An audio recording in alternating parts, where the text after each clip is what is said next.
been better at rescues. But I don't know. Like I said, that's not really true because I had a lot of good British people as well, and a lot of good Irish people. Like I said, there were a few rescues or whatever where I would be notified about a ship going down or something like that, or it was one of my ships and I was notified or whatever. And like I said, there were a couple of ships where I told them, I said, you land that plane next to those men and you stay there until help arrives.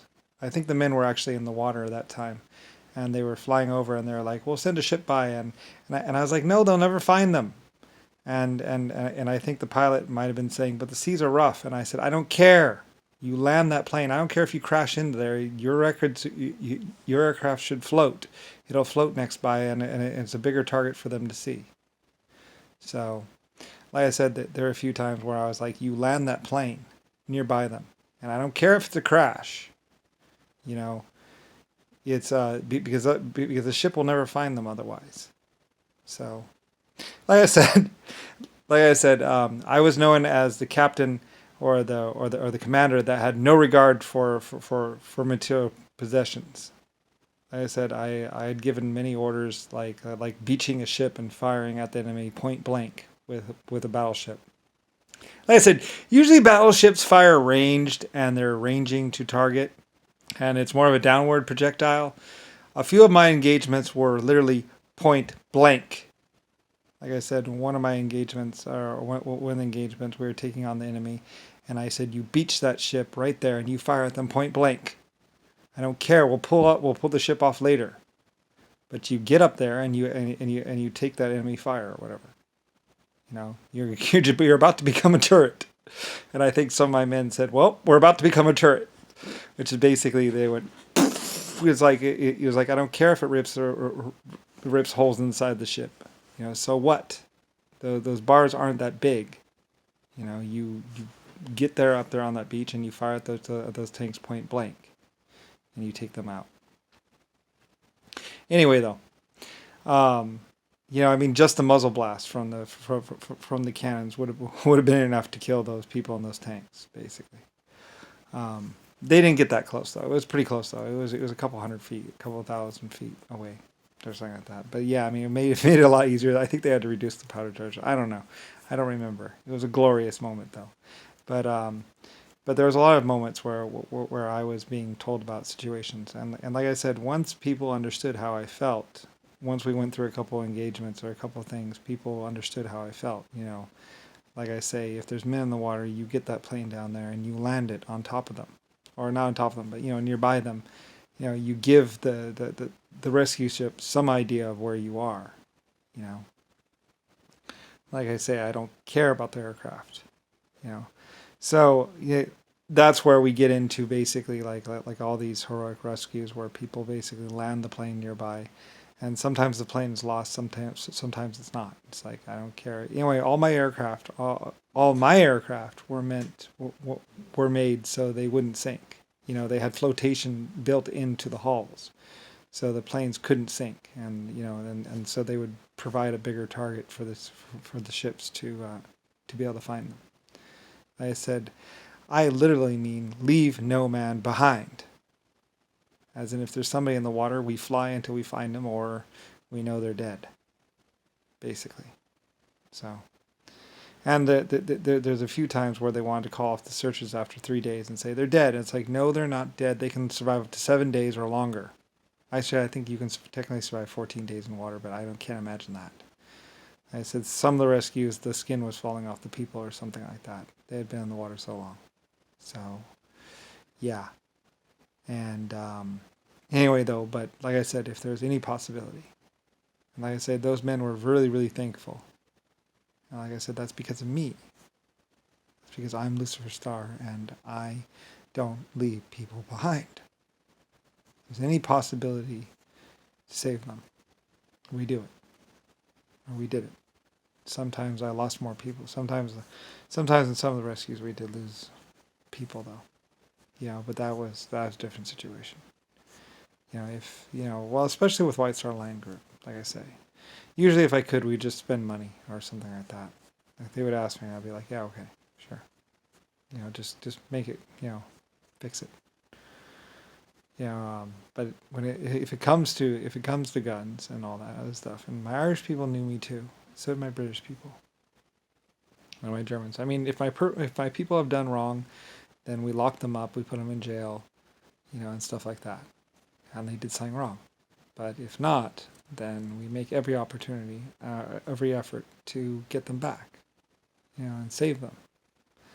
So, which meant basically, yeah, I mean, there have been quite a few searches where it's like $1,000, $7,000, $3,000, where I'm paying that money out. That's Lucifer Starline. That's my money, or my money from the tax, basically. And that's why people pay tax. And that's why, but that's what made my military. That's what made me who I was. That's why my people cared about me. Because they know that I wouldn't leave them behind.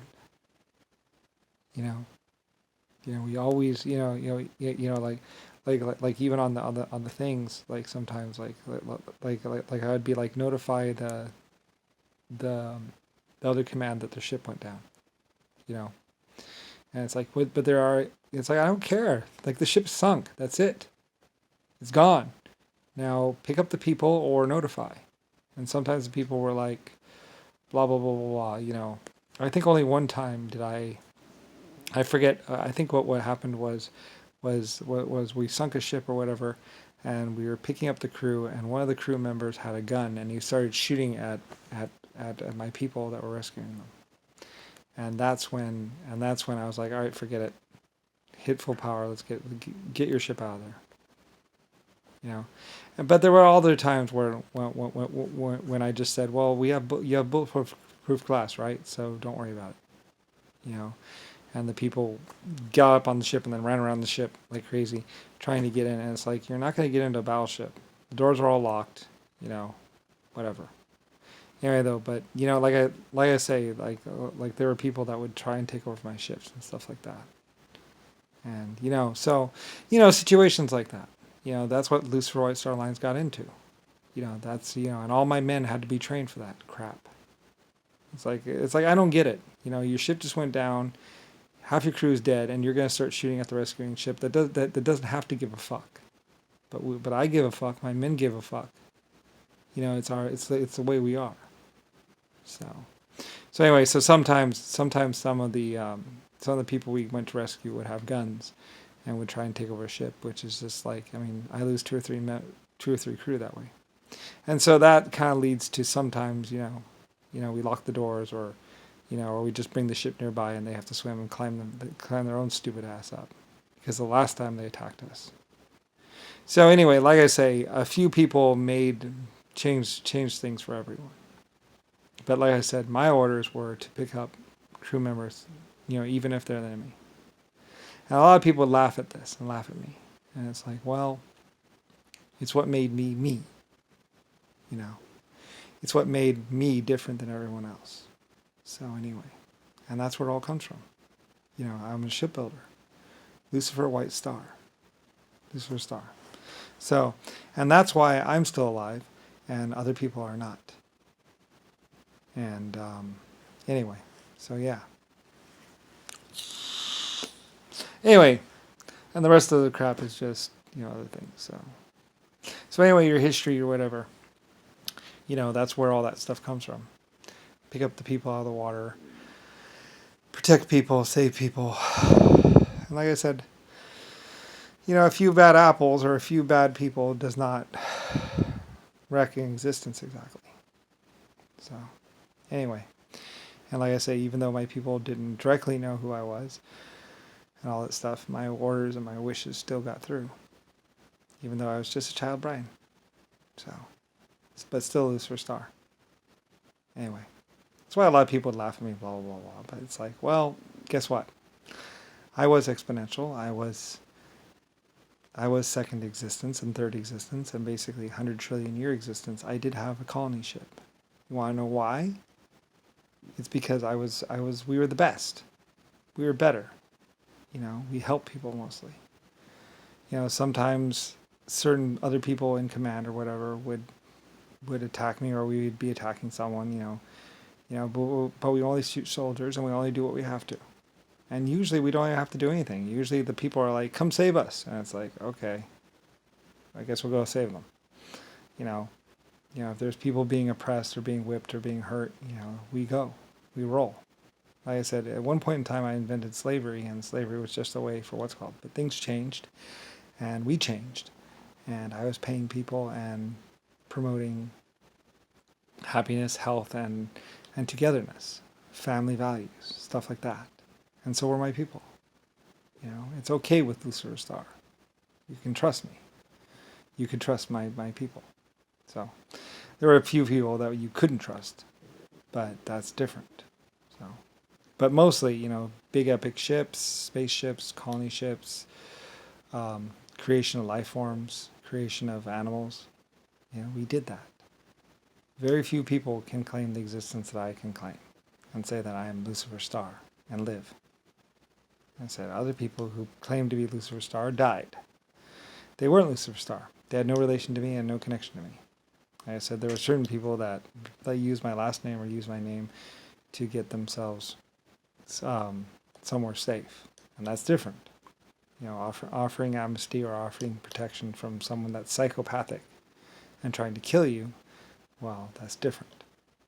We did save and rescue some people, and we made sure that those people weren't bad people that we're saving and rescuing. Because we don't protect killers and rapists.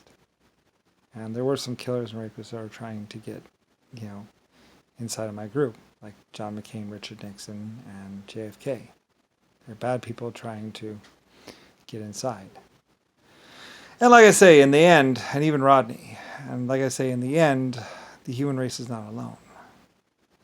You had to deal with the 1.5 exoskeletons and the computers. They are sentient, intelligent, and on other planets.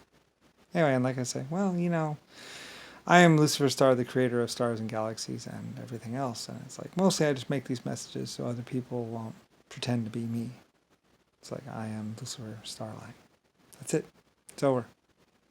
I'm done. This is the way it is. This is what happened. This is what's going on. This was all the confusion, So, anyway, and this is how it is.